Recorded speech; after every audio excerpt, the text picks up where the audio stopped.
Today we're diving into a really critical moment in geopolitics, a super hastily arranged meeting between world leaders. Now, according to one author's analysis, this wasn't about partnership at all. It was, they claim, a deliberate attempt to blow up a peace process before it even started. So in this explainer, we're going to unpack that very serious claim. The diplomacy itself was being sabotaged. And right off the bat, here's the explosive central claim we're going to explore. The source we're looking at frames this key White House visit not as some friendly chat between allies, but as a direct, almost hostile intervention. So you have to ask, what could have possibly led them to such a harsh conclusion? All right, so here's our roadmap. We're going to start with that rushed visit to the White House. Then we'll dig into why the author argues it was an intervention, not a consultation. We'll look at the specific, very tough demands that were made, the alleged motive behind them, the pretty surprising aftermath, and finally, the stark choice that this analysis says we're all left with. Okay, first things first, let's set the scene. Because to really get the significance of this meeting, you have to understand the context. The timing, as our source argues, is absolutely everything. You really have to look at the sequence of events here because it's critical to the author's point. First, you've got these massive protests breaking out in Iran, and President Trump is offering some kind of vague support. Then, just after that, secret talks between the US and Iran quietly kick off in Oman, and then, almost immediately, Israeli Prime Minister Netanyahu's planned visit is suddenly moved up by a whole week. The source argues, that timing is no coincidence, it's a direct reaction. And here's the kicker. According to this analysis, the whole point of that visit, the singular goal, wasn't just to share some intelligence or coordinate on strategy. No, the author alleges a much more destructive purpose: to completely torpedo those talks in Oman before they could ever get off the ground. Which brings us to the absolute heart of this whole analysis. What was really going on behind those closed doors? Was this just a routine check-in between allies? Or was it, as the author claims, something much more like a hostile intervention? So this slide really lays out the two competing realities. On one hand, you have the official story you probably heard, allies getting together, working shoulder to shoulder for regional security. But on the other hand, the author's analysis paints a very different picture, an act of sabotage, pure and simple, meant to drag the US toward a conflict. And the author says, hey, just look at the format of the meeting itself for evidence.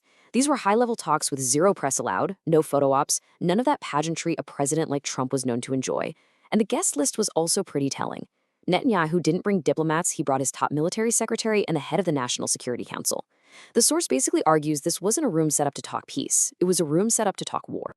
So if the meeting was really designed to sabotage diplomacy, what was the weapon of choice?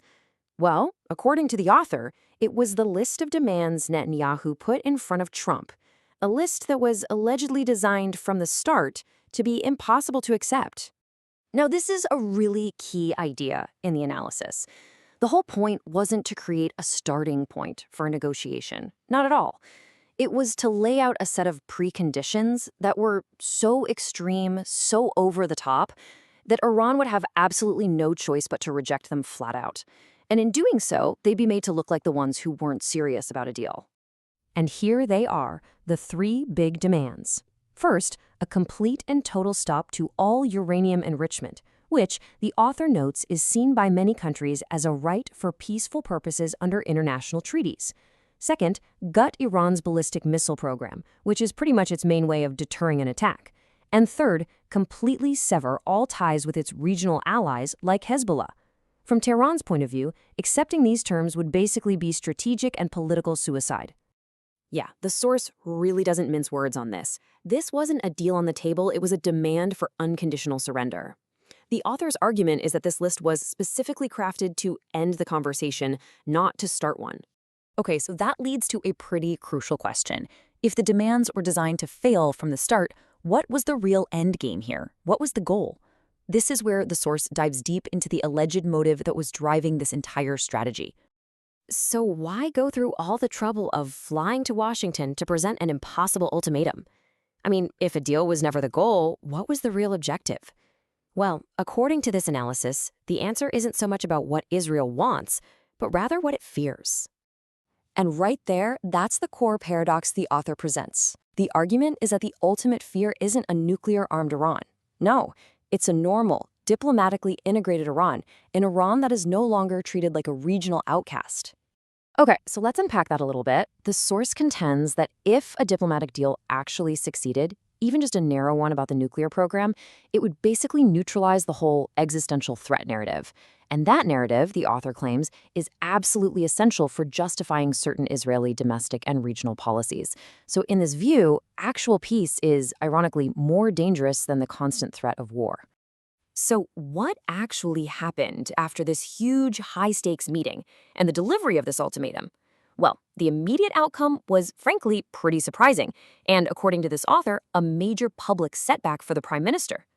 You're that right. After flying halfway across the world for what was framed as a critical intervention, this was the result: a single, almost dismissive social media post. President Trump publicly announced that the talks yielded nothing concrete, which effectively brushed aside the hardline demands and signaled that he was going to keep negotiating his own way. The author interprets this as a massive public rebuke. I mean, for a prime minister to travel all that way, to basically dictate terms to the U.S. president, only to get such a lukewarm, non-committal response, it was seen as a real slap in the face. It sent a clear signal that Trump wasn't just going to outsource his Iran policy. But, and this is a big but, the author warns us not to see this as some simple victory for diplomacy. Instead, the analysis wraps up with a pretty dire assessment of what it calls the double game that all sides are playing. And this slide really gets at what the source calls that double game. You've got the U.S. talking about diplomacy and deals, while at the same time deploying aircraft carriers and slapping on new sanctions. You have Israel talking about its security concerns, while, according to this author, actively pushing Washington to fight a war on its behalf. In other words, the words are saying one thing, but the actions are screaming something else entirely. And this really brings us to the author's grim takeaway. The argument is that, while a path to de-escalation is right there, it's being deliberately blocked. The push for conflict, as this quote claims, isn't some accident of history. It's not inevitable. It's the result of cold-blooded, cynical choices. So we're left with this really heavy question. The source material we've walked through presents a scenario where a real chance for peace was allegedly torpedoed, not by an enemy, but from within an alliance. And it forces us to think about the profound consequences of those actions, and to ask who really bears the ultimate cost when diplomacy fails, not by accident, but by design.